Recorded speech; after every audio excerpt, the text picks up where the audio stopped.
সরকার চলতি বছরের ডিসেম্বরের মধ্যে এনসিটি, বে টার্মিনাল ও লালদিয়ার চরের মতো দেশের বড় বন্দরগুলোতে বিদেশি অপারেটর নির্বাচন প্রক্রিয়া শেষ করতে চায় বলে জানিয়েছেন বিনিয়োগ উন্নয়ন কর্তৃপক্ষের নির্বাহী চেয়ারম্যান চৌধুরী আশিক মাহমুদ বিন হারুন। রোববার বিকেলে চট্টগ্রাম বন্দরে শিপিং ও লজিস্টিক্স ডেস্ক উদ্বোধনের সময় গণমাধ্যমে তিনি একথা বলেন। নিউ মুরিং কন্টেইনার টার্মিনাল নৌবাহিনী পরিচালিত ড্রাই ডক লিমিটেড পরিচালনার দায়িত্ব নেওয়ার পর কন্টেইনার হ্যান্ডলিং 30% বেড়েছে বলে জানান তিনি। জহিরুল ইসলামের ক্যামেরায় চট্টগ্রাম থেকে প্রণবেশ চক্রবর্তী প্রতিবেদন। আমদানি রপ্তানি কার্যক্রম বৃদ্ধি পাওয়ায় বন্দরের কার্যক্রমে গতিশীলতা ও বন্দর সম্প্রসারণের উদ্যোগ নিয়েছে চট্টগ্রাম বন্দর কর্তৃপক্ষ। এরই মধ্যে লালদিয়ার চর ও বে টার্মিনাল নির্মাণকে অগ্রাধিকার দিচ্ছে সরকার।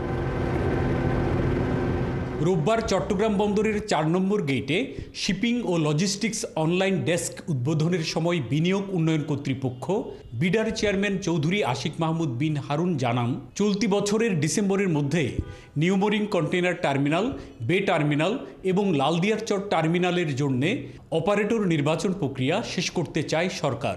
সানবিট সব দিবে সামাল। সানবিট ম্যাজিক প্রেস ডিশওয়াশিং এর মাথা ঘোরানো সলিউশন।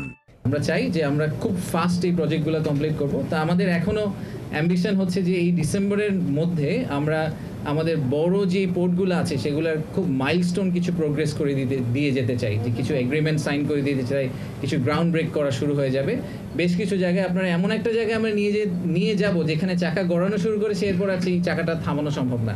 2030 সালের মধ্যে চট্টগ্রাম বন্দরের সক্ষমতা কয়েকগুণ বৃদ্ধি পাবে উল্লেখ করে বিডা চেয়ারম্যান বলেন, অটোমেশনের ফলে সার্বিক ব্যবস্থাপনায় গতি আসবে, দুর্নীতি কমবে। জাস্ট একটা বাটন ক্লিক করে ঘরে বসে জিনিসটা করে ফেলতে পারছেন, সো সময় সিগনিফিকেন্টলি কমে আসছে।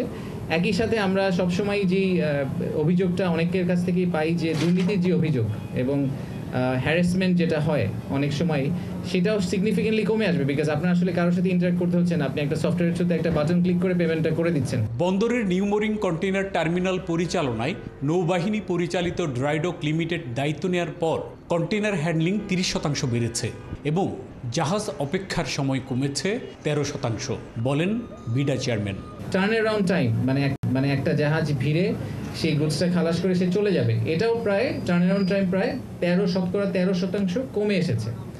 30% ভলিউম বেড়েছে, সময় কমে এসেছে প্রায় 13%। বন্দরের বিভিন্ন কার্যক্রম পরিদর্শন শেষে ভেহিকেল ও কন্টেইনার ডিজিটাল ডাটা এক্সচেঞ্জ সিস্টেমের উদ্বোধন করেন বিডা চেয়ারম্যান। প্রণবেশ চক্রবর্তী, 71, চট্টগ্রাম।